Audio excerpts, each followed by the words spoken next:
Welcome back to Outdoors with Larry Ray on ESPN 790 AM. Brought to you proudly by Tennessee Wildlife Resource Agency, Barton Power Sports, Sportsman's Warehouse, and Best Care Home Services.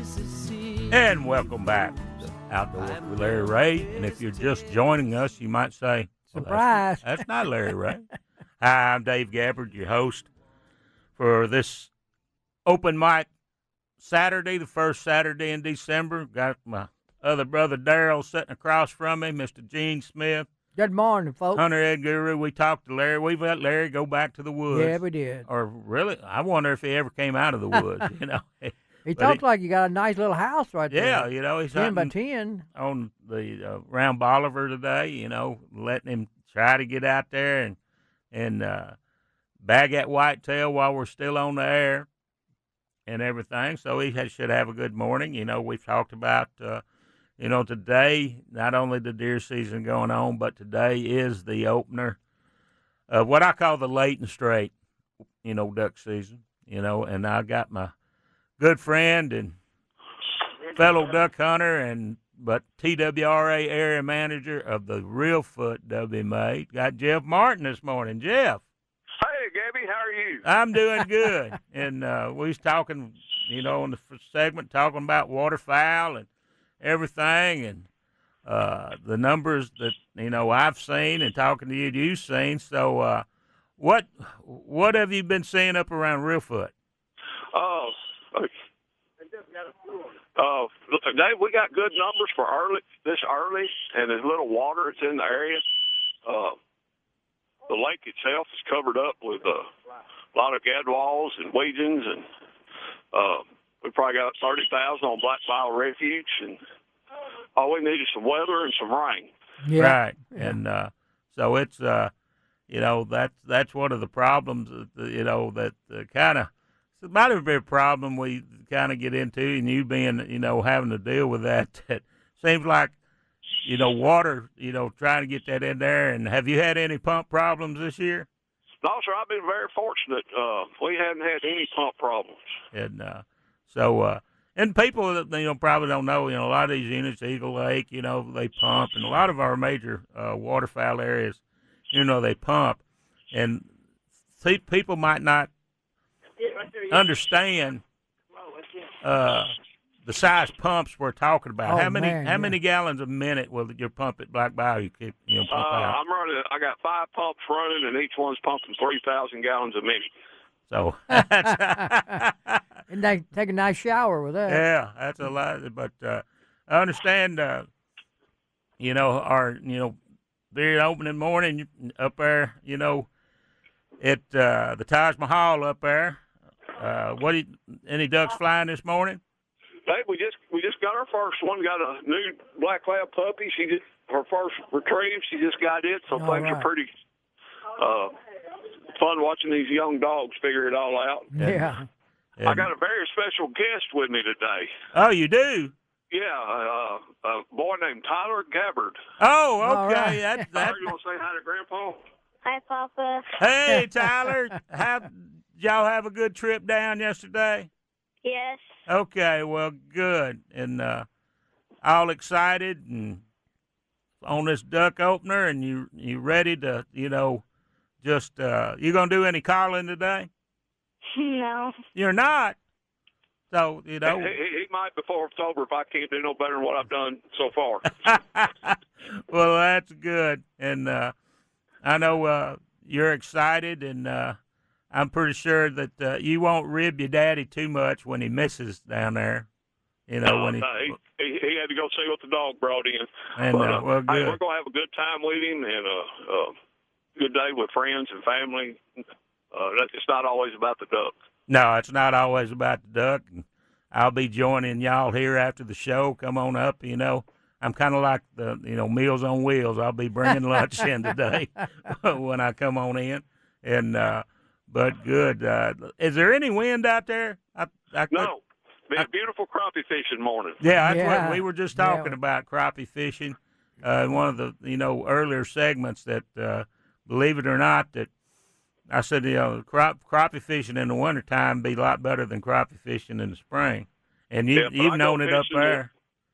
If I go fishing, the wind blows. I go duck hunting, and it doesn't blow. Right. There you go. You know, Yeah. But and you've been up there around Reelfoot all those years on one of those, especially in January, one of those nice, bright, still days up there. You could literally walk across the boats, probably from one shoreline to the other. But I just started the duck season. We got 57 more days to go after this one, so it'll get better. Right, and everything. So, well, I'm going to let y'all go and make sure, my grandson will, keep out, supervise everybody. Yeah. And, Well, has Larry seen a deer this morning?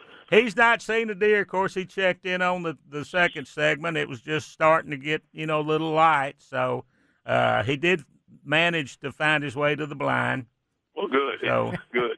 But he has high hopes. It should be a pretty good morning, Yes, sir. So everything. But we sure appreciate you taking time with us.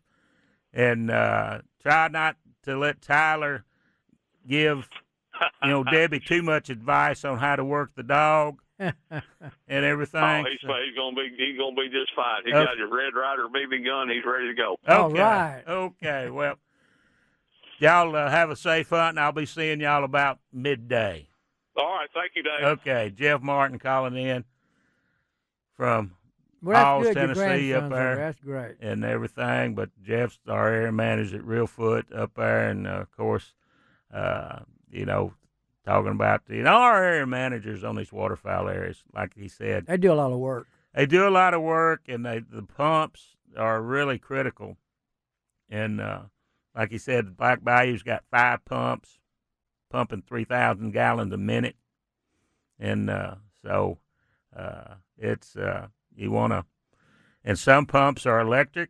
We have some pumps run on diesel units. Right. So and it's a full-time job, running them things 24 hours a day, trying to get the water levels up. And a lot of people don't realize that the geology of West Tennessee, if the Mississippi River falls way low, Right. and gets to minus on the gauge, the way the land is around here with all the sand seams we have, it's like Reelfoot Lake. It will suck the bottom out of Reelfoot Lake. Right. So it's you need that Mississippi River up, kind of. I believe it's like 5 or 6 on the gauge right now, which is it's fairly good, but it's still kind of low. Yeah, I know that ditch out Eagle Lake didn't have any water in it. Right. And it comes from the river. So, that's sometimes that's our being an area manager like Jeff, and they in the spring to get those crops in, a lot of times high water, it's hard to get the water off the areas. Right. People don't understand, like our Kentucky Lake units, they have to get those units dry, and then it takes a couple of weeks to, get the ground dry enough where you can put equipment out there. But if, to plant the crops. But if it rains and you get a lot of rain, usually in front of the blinds is where the water accumulates, because the blind sites are the lowest part in the unit. And Right. people say, well, why do you do that? Well, because when you start pumping or you get rain in the fall going into the season, we want water there first. Exactly. You got to have water there first. So it's one of those things that, unfortunately, Mother Nature dictates, when you can't, when you can't do stuff out there. Exactly. Yeah, it's a lot of work. I remember helping Dan out Shelby Forest one time. The grass got higher than the new corn, and him and Rick was out there with weed eaters, right, cutting the grass back. And they'll plant a crop, or the contract farmer will plant a crop, and they might come up, and all of a sudden we get major rains, and it floods everything out, and people say, "Why don't you replant?" Well, they usually have money in their budgets to maybe do it one time, but Right. if it gets flooded out again, you can't just keep planning and planning and planning, right. you know, because of the cost of when you're talking seed and fertilizer and fuel and just, you know, And the manpower. yeah, that you know, if you're farming for a living, you know this. Yes, So, sir. But Well, that guy said he had a lot of money one time. He gonna farm till he went broke. that's right. So I hear music, and Greg's pointing his finger at us. So we've gone through another 15 minutes. So get up, go take a break, come back, and join us for the next segment of Outdoors with Larry Ray. We'll be talking to Major Brian Thompson. You can find